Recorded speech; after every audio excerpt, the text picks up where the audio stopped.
ព្រះអង្គបានធូរតិចទេ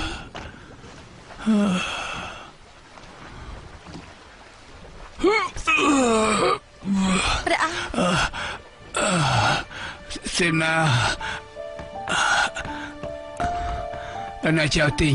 គេមកវិញហើយនៅលើសមុទ្រណារលកខ្លាំងណាស់ក្រាបទូលលោកម្ចាស់ចៅនៅមិនទាន់មកទេមិនទាន់មកបញ្ញាប់ហើយគេត្រឡប់មកវិញក្រាបទូលព្រះអង្គសើចទឹកតិចទេ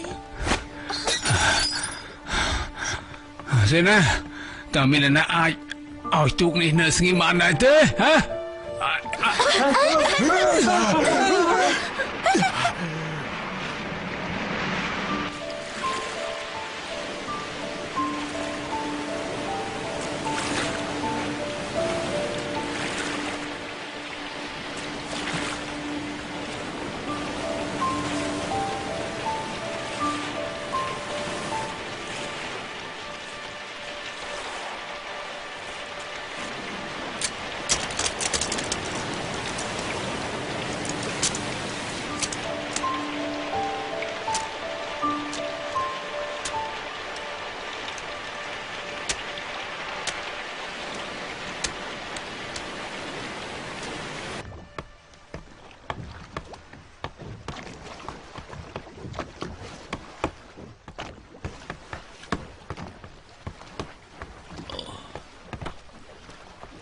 ទូបង្គំថ្វាយបង្គំព្រះអង្គហើយក៏យកយ៉ាងនេះទៅមកខាងក្រៅស្ថានភាពយ៉ាងម៉េចហើយទូបង្គំឮថាយាយហ្វៃបាននាំកងទ័ពគ្រូសាអាយកំពុងប្រឆាំងនឹងពួកជីងក្រាបទូលស្ថានភាពយ៉ាងម៉េចហើយគ្មានអ្នកណាដឹងទេគ្រាន់តែកងទ័ពរបស់ពួកជីងយាមនៅលើច្រាំងនៅមិនទាន់ត្រឡប់មកវិញទេក្រាបទូលថាម៉េចមិនទាន់ដកតបទៀតតែយើងត្រូវនៅទីនេះយូរប៉ុណ្ណាទៀតណាកន្លែងខ្មោចនេះយើងពិតជានៅលេងបានទៀតហើយកាលពីមុនយើងគ្រាន់តែនិយាយប៉ុណ្ណោះមិននឹកស្មានសោះថាលើកនេះយើងពិតជាត្រូវនៅលើសមុទ្រមែនព្រះអង្គ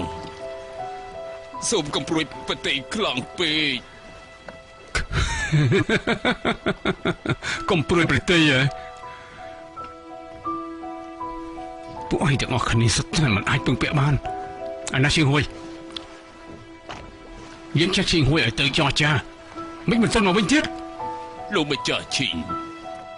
ទៅជួបជាមួយនឹងពួកជីងក៏បាត់ដំណឹងសូត្រឈឹង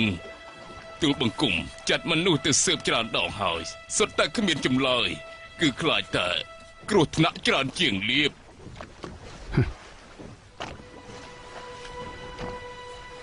គ្រោះច្រើនជាងលៀប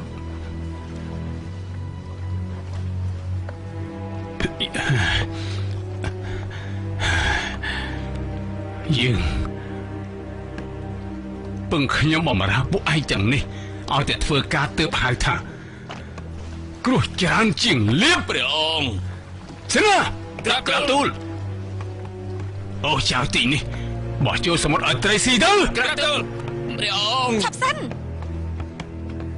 ព្រះអង្គព្រះតម្រេះបានសម្លាប់ទាំងអបរាចៅទៀតនោះក្បែរប្រកាយព្រះអង្គពិតជាអស់មានមនុស្សមែនហើយអូនព្រមធ្វើស្អីព្រះអង្គ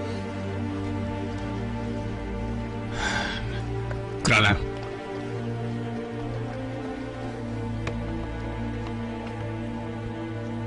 លេងគេទៅក្រាបទូល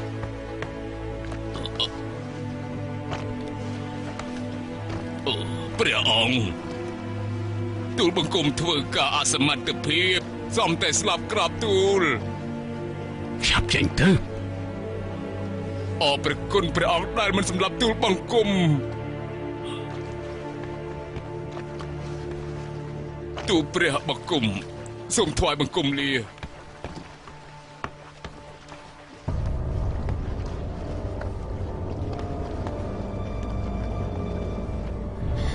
ព្រះអង្គ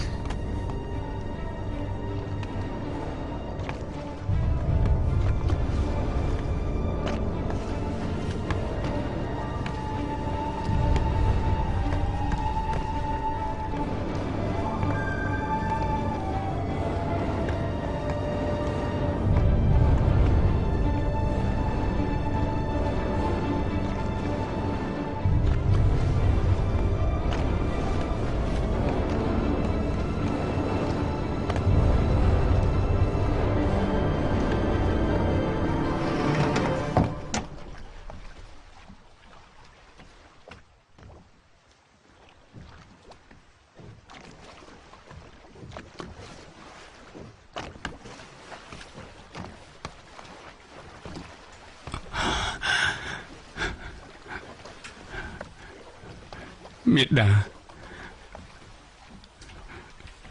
បាត់នៅរងទុកលើសមុទ្រ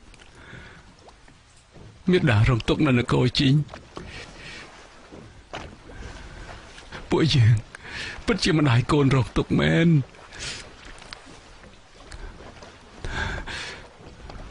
ត្រូវបន្ទោសបនអសមត្ថភាពមិនអាចទទួលមេដាត្រឡប់មកវិញ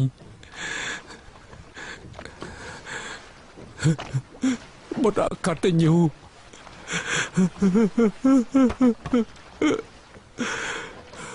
បុត្រអកតញ្ញូ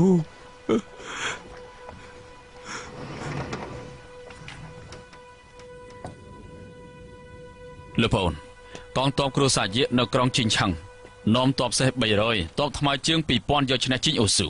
គួរឲ្យរីករាយខ្លាំងណាស់ខ្ញុំពិតជាស្ងើចសរសើរដោយចិត្តស្មោះផែនការឡើងភ្នំចុះសមុទ្ររបស់ជីងអូស៊ូនោះគឺត្រូវដកកងទ័ពត្រឡប់ទៅស្រុករបស់គេវិញហើយលោកមេទ័ពសរសើរពេកហើយពួកជីងជន់ឈ្លីប្រទេសជាតិពួកយើងសម្រាប់សាច់ញាតិពួកយើងចុងក្រោយពួកវាចង់មកក៏មកចង់ទៅក៏ទៅជឿលោកប្អូនមានកម្រងអីដែរលោកមេទ័ពសរសើរពេកហើយពួកជីងជន់ឈ្លីប្រទេសជាតិពួកយើងសម្រាប់សាច់ញាតិពួកយើងចុងក្រោយពួកវាចង់មកក៏មកចង់ទៅក៏ទៅជឿលោកប្អូនមានកម្រងអីដែរប្រងពួកយើងត្រូវឃុំនៅលើសមុទ្រពួកយើងគួរតាក់ទងទៅកម្លាំងគ្រប់ទិសទី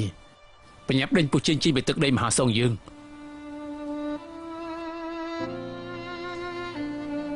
កងទ័ពគ្រួសារយាវាយលុកផ្លូវគោកបើពួកជីងត្រឡប់ទៅខាងជើងវិញប្រកាសជាឆ្លងទន្លេឆាងជៀងសង្ឃឹមថាមេទ័ពហាន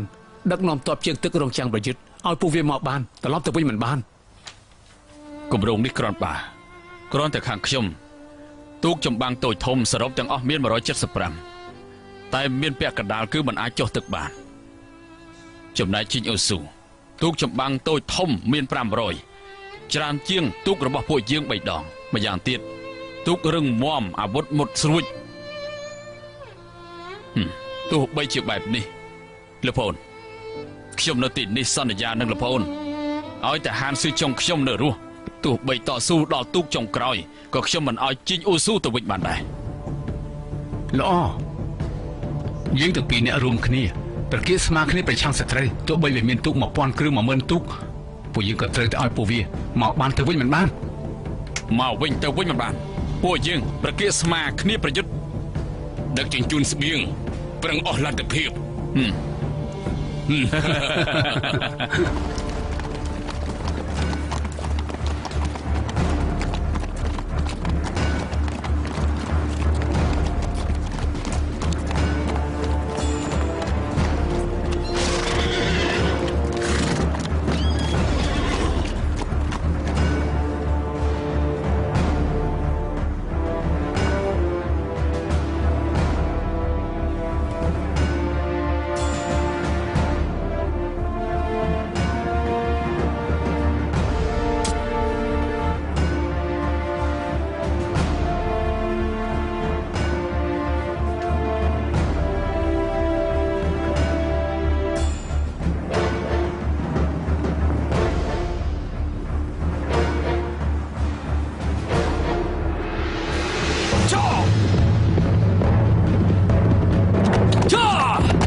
ចាប់ទៅ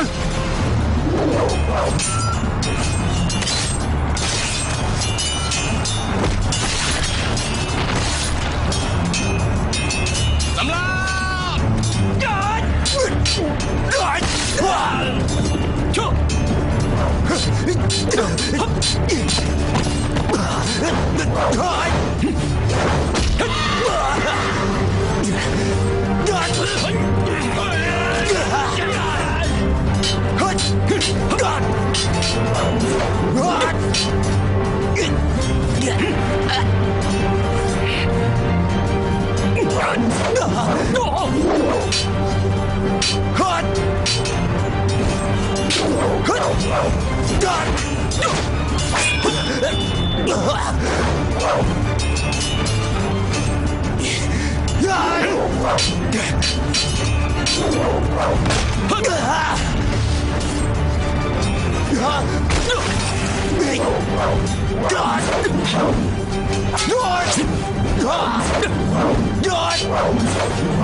លើកកងចោ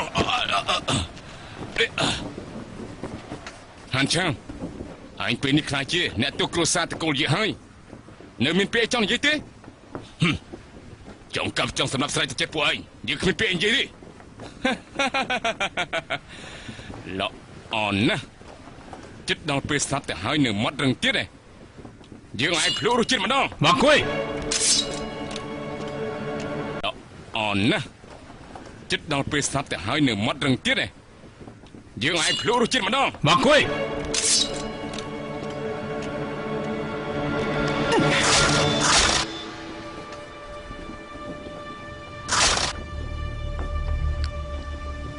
លោកបង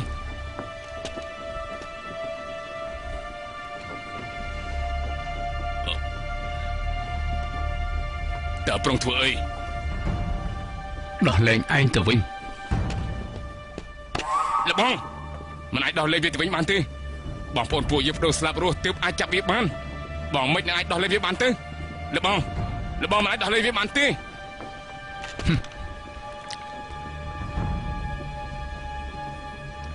នាំពាក្យយើងមួយម៉ាត់ត្រឡប់ទៅវិញនិយាយមកចុះប្រាប់ស្ដេចជិញរបស់ពួកឯងឲ្យពួកគេបញ្ជូនព្រះអង្គមកវិញបញ្ចប់សង្គ្រាមពុំនោះទេគង់មានថ្ងៃណាមួយពួកយើងនឹងលើកតបទៅហងឡុងឲ្យពួកឯងភ្លក់រសជាតិអ្វីគឺសង្គ្រាមឈ្លានពានប្រទេសអ្វីគឺការរងទុក្ខរបស់ប្រជារាស្ត្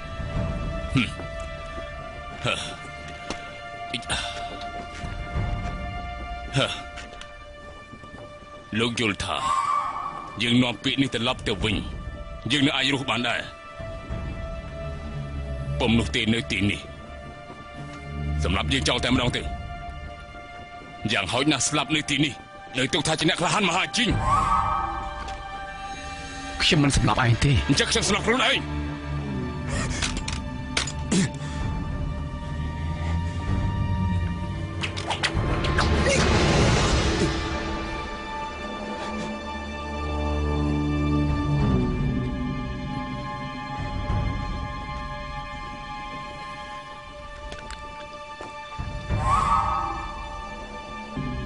ឯងមិនចង់ស្លាប់ទេ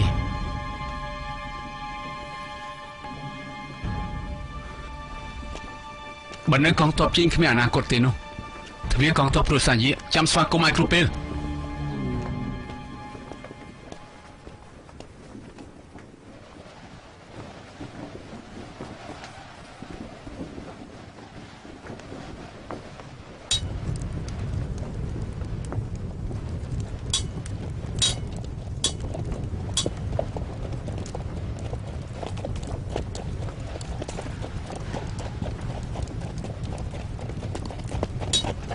បានគួយ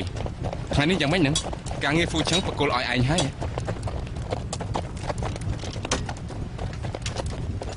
ឯថាទៅតាបងចង់មកនេះថាម៉េចពួកយើងមិនងាយទេទៅចាប់ខ្លួនអ្នកឆាំងបានគាត់ប្រសើរណាស់និយាយតែមួយម៉ាត់ក៏ដោះលែងវាទៅបាត់តែបងធ្វើបែបនេះគឺមានបំណងរបស់គាត់បំណងស្អីទៅបងគួយខ្ញុំដើម្បីការពារគ្រួសាររបស់គាត់ស្ទើរតែបាត់បង់ជីវិតទៅហើយតែបងធ្វើបែបណាដាក់ខ្ញុំពីនេះតាមច្បាប់កងទ័ពរឿងនេះជប់រំលឹកទៅចុះប៉ុន្តែហានឆាំងនោះសម្រាប់បងប្អូនពួកយើងប្រមាណនេះពួកយើងទាំងអស់គ្នាគឺបដូរជីវិតទើបអាចចាប់វាមកបានតែសម្ដីរបស់គាត់តែមួយម៉ាត់គឺដោះលែងមនុស្ស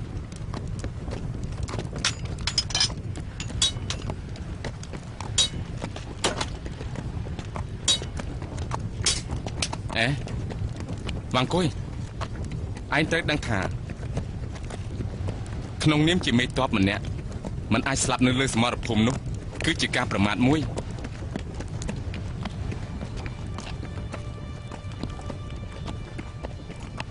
ទោះជាថ្ងៃនេះគេនៅរស់មែនប៉ុន្តែថ្ងៃក្រោយជីងអូស៊ូក៏លែងប្រើការគេដែរហើយនៅសង្ស័យចំពោះគេទៀតបែបនេះគឺឆ្លៀសវៃជាងសម្រាប់គេទៅទៀតឯងយល់ទេមានតែឯងទេទើបយល់ពីគំនិតរបស់លបងឯងប្រឌិតតាមនឹងចុះឯងជឿមិនជឿស្រេចតែចិត្តបានគួយខ្ញុំប្រាប់ឯងទៅចុះទោះជាថ្ងៃនេះឯងនៅរស់ហើយត្រឡប់មកវិញក៏លែងត្រូវគេប្រកាសវិញដែរ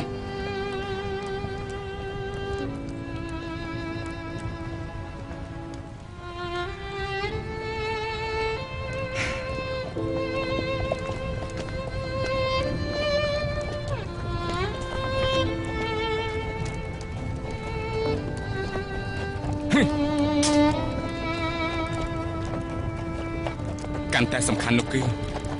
គេនឹងនាំគុណធម៌របស់លបងយើងទៅដល់នគរមហាឈិញ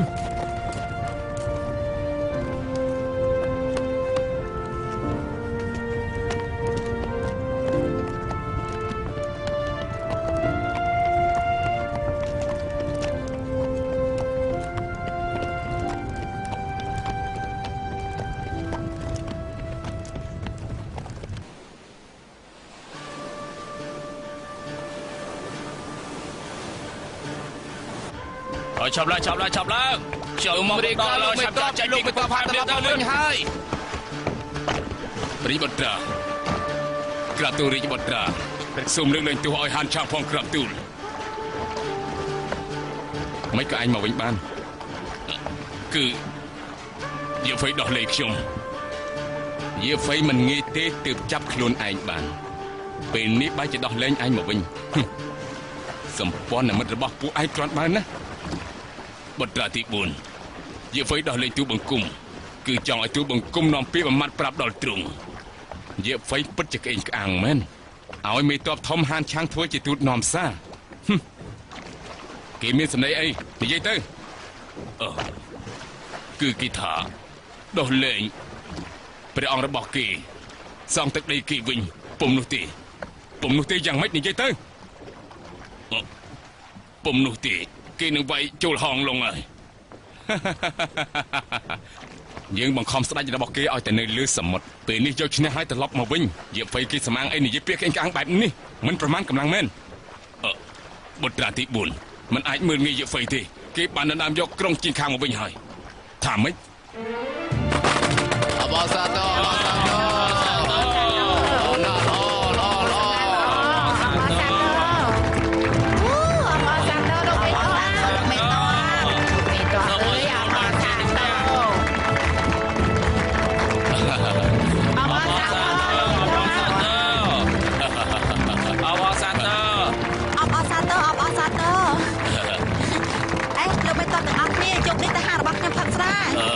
រចាំណាមកទាំងអស់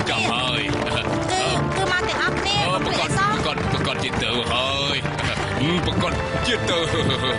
ក៏ផ្លែសណា ប្រកាសជាទៅអើយ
ពេលព្រឹកព្រលឹមទូកតបកណ្ដាលខ្លំត្រែបញ្ចេញសម្លេង3ដងសម្លេងស្គររន្ទឺលើកតុំជ័យឡើងកងតបគ្រប់ផ្នែកត្រូវភ្ញាក់ឡើងតាមលំដាប់តាមសម្លេងស្គរបន្លឺឡើងនិងបង្ហត់តុំជ័យឡើងពីវែងពីខ្លីគឺជាអ្វីឆ្ពោះទៅមុខពោះទៅមុខពីវែងពីខ្លីគឺជាអ្វីដល់ថយមកវិញដល់ថយមកវិញបីវែងពីខ្លីគឺជាអ្វីបាច់គ្រាប់បាច់គ្រាប់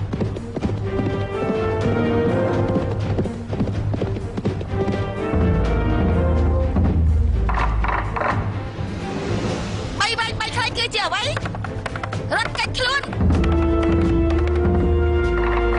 រត់កាច់ខ្លួន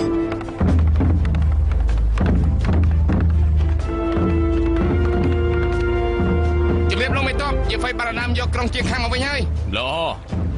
យាហ្វៃពិតជាក្រត់បែបមែនទៅសម្រាប់ចុះ អរគុណលោកមេតប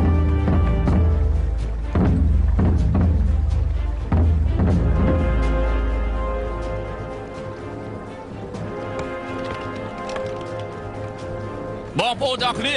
យាហ្វៃកងទ័ពគ្រួសារយាបានធ្វើចម្បាំងឈ្នះទៀតហើយកងទ័ពគ្រួសារហាតពួកយើងក៏មិនអាចចាច់ដែរគេដណ្ដើមជាខាងមកវិញបានពួកយើងត្រូវតែចាប់ជីកអ៊ូស៊ូឲ្យបានចាប់ជាយូស៊ូចាប់ជាយូស៊ូចាប់ជាយូស៊ូចាប់ជាយូស៊ូ ចាប់ជីងអ៊ូស៊ូ ចាប់ជាយូស៊ូចាប់ជាយូស៊ូ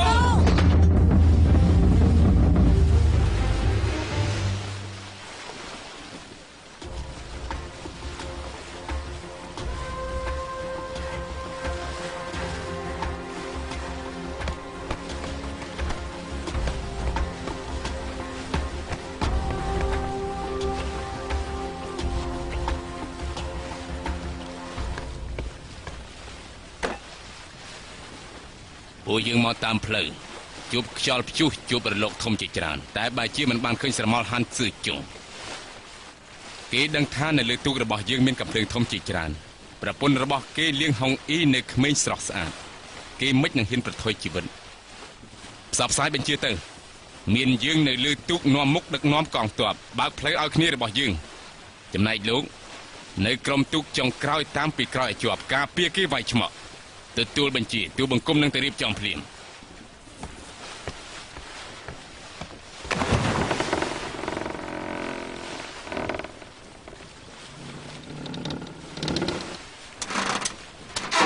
អើឆាប់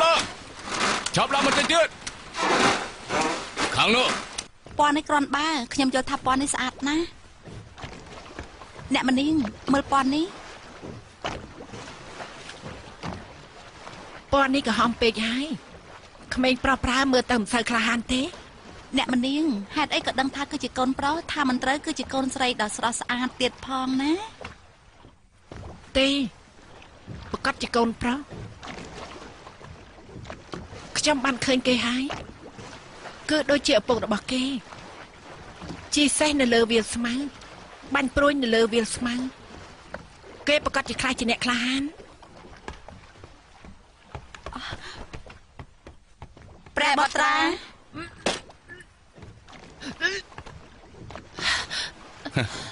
ទូកមិនទាន់ចេញដំណើរផងអូនបាយជាពលទៅហើយ ព្រះបុត្រាទ្រង់ខុសហើយ ខុសហើយ អូនមិនមែនដោយសារពលទូកទេ ចុះគឺ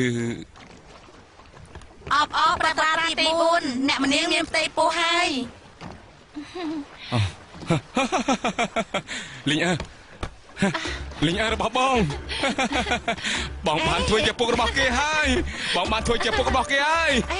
ដាក់អូនចុះទៅឆាប់ដាក់អូនចុះសិនទៅ លីងអើតាយូរប៉ុណ្ណាហើយ គឺជាង3ខែហើយ ណាចុះហេតុអីក៏មិនប្រាប់បងស្រួលឲ្យបងរៀបចំអាហារពៅដែលអូនចូលចិត្ត ពេលនេះប្រាប់បងក៏មិនទាន់យឺតពេលដែរអូនគឺមិនចង់ឲ្យបងបារម្ភពីអូនបងទៅខាងក្រៅទឹកតែច្បាំងត្រឡប់មកវិញនៅយកអំណាចជាច្រើនត្រឡប់ទៅស្រុកកំណើតវិញទៀតពេលនេះចាស់ទុំនៅឯស្រុកយើងព្រមទាំងក្មេងៗប្រកាសជាកំពុងច្រៀងចម្រៀងអបអរទទួលពុករបស់កូនអូនត្រឡប់មកវិញកូនប្រុសរបស់អូនប្រកាសជាក្លាហានដូចជាឪពុករបស់គេគេប្រើញើសនឹងឈាមរបស់គេដណ្ដើមយកសុភមង្គលដល់ប្រទេសជាតិ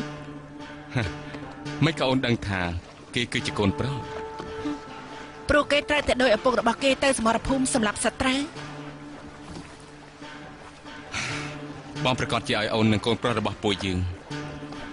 រស់នៅបាននឹងនៅនឹងសម្បូរបែបមិនឲ្យដូចជាពេលនេះព្រួយបារម្ភភ័យខ្លាចរាល់ថ្ងៃ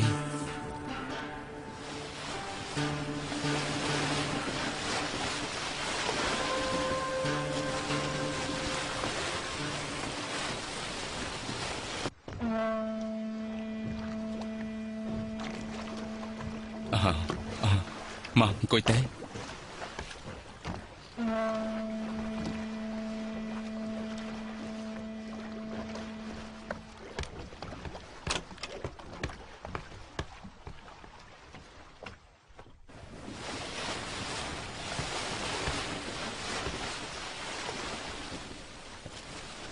ឬមួយយាហ្វៃគេចេះអាគមបិសាចហានស៊ឺចុងក៏ចេះអាគមបិសាចដែរនៅវិលរហោស្ថានបែបនេះបែរជាមានទូកក្តោងច្រើនយ៉ាងនេះទូកក្តោងទាំងនេះគឺរត់នៅលើសមុទ្រនៅលើទន្លេឆាងជៀងគឺមិនដែលឃើញមានទូកច្រើនយ៉ាងនេះទេ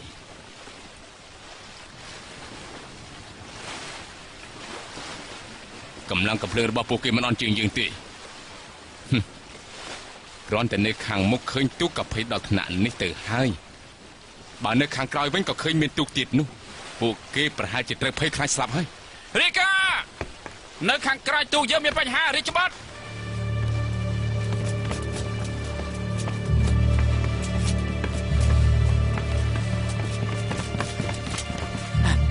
រីច្បត់តទៅ